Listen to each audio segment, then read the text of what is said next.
সাংঘাতিক। এবার ইসরায়েলকে খুশি করার জন্য পবিত্র কোরআনের আয়াত বাদ দিয়ে দিল, হাদিসের অংশ কেটে বাদ দিয়ে দিল এই মুনাফেক সৌদি আরব। আমি আগেই জানতাম সব থেকে বড় বিশ্বাসঘাতক মুনাফেক, বেঈমান, এমনকি দালাল, ভণ্ড, প্রতারক এবং মুসলিম উম্মার সব থেকে বড় ক্ষতিকর এই সৌদি আরব। এবং তারা নিজেরাই তাদের আসল সেই মুখোশ উন্মোচন করে দিল।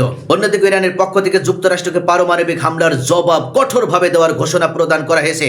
ইরানের পক্ষ থেকে জানানো হয়েছে, যদি তোমরা আমাদের দেশে পারমাণবিক বোমা হামলা করো তাহলে ঠিক সেইভাবেই তোমাদেরকেও আমরা আবার পাল্টা হামলা উপহার দেব।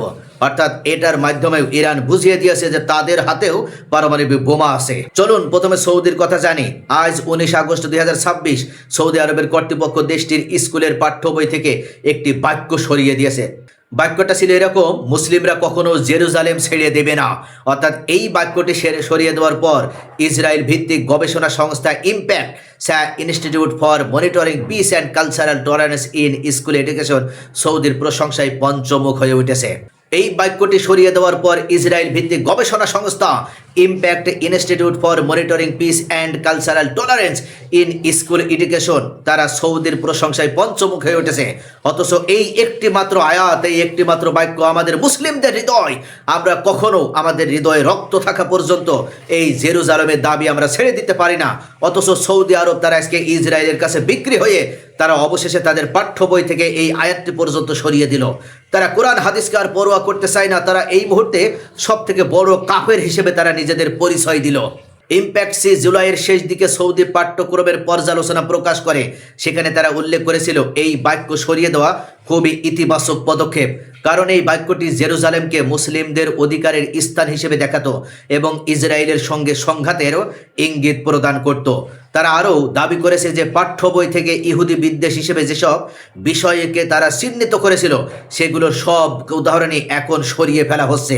অর্থাৎ একের পর এক এই সৌদি আরব তারা ইসরায়েলের কাছে নিজেদের মাথা বিক্রি করে দিয়েছে। তারা ইসরায়েলের খুশিকে নিজেদের খুশি হিসেবে তারা মনে করছে। আরও গুরুত্বপূর্ণ বিষয় হলো কোরআন ও হাদিস থেকে কিছু অংশও বাদ দেওয়া হয়েছে। একটি সুপরিচিত হাদিস পর্যন্ত তারা বাদ দিয়ে দিয়েছে, যেখানে রাসূলুল্লাহ সাল্লাল্লাহু আলাইহি ওয়াসাল্লাম এক অসুস্থ ইহুদি বালককে দেখতে গিয়েছিলেন এবং পরে সেই বালক ওনার ব্যবহারে মুগ্ধ হয়ে ইসলাম গ্রহণ করেছিলেন। ইম্প্যাক্টসি এই বাদ দেওয়াকে ধর্মীয় সংখ্যালঘুদের গ্রহণযোগ্যতার উন্নতি বলে প্রশংসা করেছে।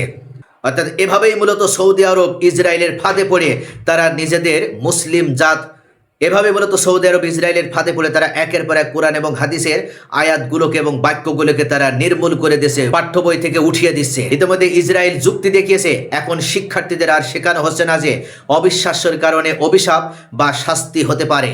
অর্থাৎ কোরআনের যেসব আয়াত অবিশ্বাস ও পাপের কথা বলা হয়েছে, কোরআনে যে সমস্ত বিষয়গুলো নিয়ে মুসলমানদের বা মানব জাতিকে সতর্ক করা হয়েছে সেগুলোকে এখন সংক্ষিপ্ত করা হচ্ছে এবং এটাকে তারা ইতিবাচক উন্নয়ন বলেও উল্লেখ করেছে। প্রিয় দর্শক, একটু ভেবে দেখুন, যে দেশ নিজেদের ইসলামের রক্ষক বলে দাবি করে, যে দেশ হজের কেন্দ্র, সেই দেশের পাঠ্য বই থেকে কোরআন হাদিসের অংশ বাদ দিয়ে ইসরায়েলি সংস্থার প্রশংসা পাওয়ার জন্যই মূলত তারা একের পর এক এই কাজগুলো করেছে। এটা হলো নরমালাইজেশনের একটা অংশ। জেরুজালেমের অধিকার, ফিলিস্তিনের ইস্যু, ইসলামের স্পষ্ট বক্তব্য, এগুলোকে ধীরে ধীরে মুছে ফেলা হচ্ছে। অর্থাৎ সৌদি আরব ভয়ঙ্কর ষড়যন্ত্র শুরু করেছে যেন নতুন প্রজন্ম এই সংঘাতকে সমস্যা হিসেবে না দেখে, যেন নতুন প্রজন্ম এই আয়াতগুলোর সাথে পরিচিত হয়ে, এই বাক্যগুলোর সাথে পরিচিত হয়ে তারা জেরুজালেমের জন্য, জেরুজালেম উদ্ধার করার জন্য নিজের হৃদয়ে ব্যথা অনুভব না করে।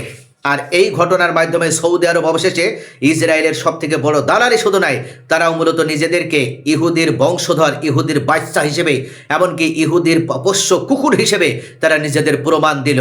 অর্থাৎ তারাই এই মুহূর্তে মুসলিমদের সব থেকে বড় শত্রু। আমেরিকা, ইসরায়েল নয়, এই সৌদি আরবই হচ্ছে সব থেকে বড় দালাল এবং সব থেকে বড় শত্রু বলে রাখতে হবে। যতক্ষণ পর্যন্ত সৌদির পতন না হবে, এই মোহাম্মদ বিন সালমার পতন ঘন্টা বেজে না যাবে, ততক্ষণ পর্যন্ত সৌদি আরবেও ন্যায় প্রতিষ্ঠিত হবে না, সত্যিকারের ইসলাম কায়েম সেখানে হবে না। যতক্ষণ পর্যন্ত সৌদি আরবে মোহাম্মদ বিন সালমানকে ধূলিসাৎ করে সেখানে ন্যায়ের পতাকা উড্ডীন না হবে, ততক্ষণ পর্যন্ত মুসলিমরাও তারা এই জুলুমের অত্যাচার থেকে, তারা এই জুলুমের কারাগার থেকে নিজেদেরকে মুক্ত করতে পারবে না। এবার চলুন দ্বিতীয় খবরটা শুনি আমরা। ইরানের পার্লামেন্টের জাতীয় নিরাপত্তা ও পররাষ্ট্র নীতির কমিশনের সদস্য ফাদা হোসেন মালিকি এক সাক্ষাৎকারে তিনি স্পষ্ট ভাষায় জানিয়ে দিয়েছেন, যুক্তরাষ্ট্র, এই শয়তান রাষ্ট্র, ইবলিস রাষ্ট্র, এই খুনি রাষ্ট্র আমেরিকা যদি ইরানের বিরুদ্ধে কোনো ধরনের পারমাণবিক অস্ত্র ব্যবহার করে তাহলে ইরানেরও জবাব হবে সমপর্যায়ের, অর্থাৎ প্রপোর্শনাল।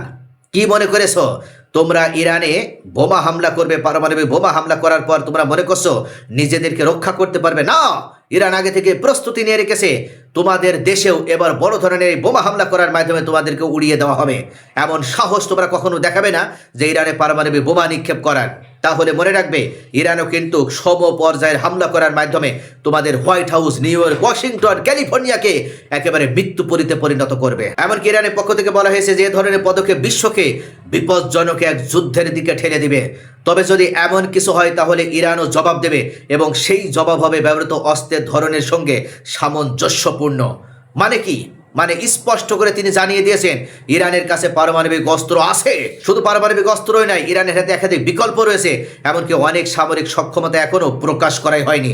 এখনও ইরানের যে সমস্ত গোপন শক্তি আছে তোমরা সেটা দেখোইনি।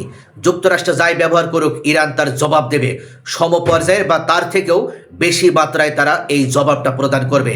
এই দুই খবর একসঙ্গে, প্রিয় দর্শক, একদিকে সৌদি আরব পাঠ্য বই থেকে জেরুজালেম ও ইসলামী বক্তব্য সরিয়ে ইসরায়েলি সংস্থার প্রশংসা করেছে, নেতানিয়াহুর গোলামে পরিণত হয়েছে, আর অন্যদিকে ইরান সরাসরি বাঘের বাচ্চার মতন সিংহের ন্যায় যুদ্ধে ঝাঁপিয়ে পড়ে যুক্তরাষ্ট্রকে বলছে পারমাণবিক হামলা হলে সমান জবাব দেওয়া হবে। এখানেই মুনাফিকের ছবিটা পরিষ্কার হয়ে যায়। আমেরিকা ও ইসরায়েলের ষড়যন্ত্রের নীল নকশায় সৌদি আরব এখন সক্রিয় অংশীদার হয়ে নিজে যে মুনাফিক সেটার প্রমাণ দিয়ে দিল। একদিকে ফিলিস্তিনের ইস্যুতে নিরাপত্তা ও নরম অবস্থান, আর অন্যদিকে শিক্ষা ব্যবস্থা থেকে ইসলামী চেতনাকে ধীরে ধীরে সরিয়ে ফেলা। আর ইরানকে আলাদা করে এই মুহূর্তে আক্রমণের প্রস্তুতিও গ্রহণ করছে অবশেষে এই আমেরিকার ডোনাল্ড ট্রাম্প। কেউ কেউ বলবেন সৌদি তো আধুনিকীকরণ করছে। আসলে আধুনিকীকরণের নামে তাই বলে তারা নিজের জাত, নিজের ধর্মকে তারা বিসর্জন দেবে?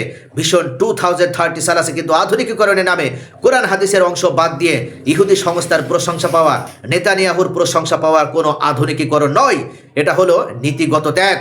ইরান যে কথা বলছে সেটা শুধু হুমকি নয়, তারা জানিয়ে দিয়েছে আমাদের সক্ষমতা অপ্রকাশিত আছে, এখনো তোমরা আমাদের সক্ষমতা সম্পর্কে জানোই না, আমরা সমান সমান জবাব দেব। এই অবস্থানটা অনেক মুসলিম দেশের চেয়ে স্পষ্ট। ভাইরা, এই দুই ঘটনা একসঙ্গে দেখলে বোঝা যায় আজকের দিনে কে সত্যিকারের প্রতিরোধের অবস্থান নিয়েছে, কে সত্যিকারের মুসলিমদের পক্ষে অবস্থান নিয়েছে, আর কে নিজের স্বার্থের জন্য ইসলামী নীতি ছেড়ে দিছে। সৌদির এই পদক্ষেপ শুধু পাঠ্য বইয়ের পরিবর্তনে নয়, এটা একটা বড় মানসিক ও রাজনৈতিক পরিবর্তনের ইঙ্গিত প্রদান করছে।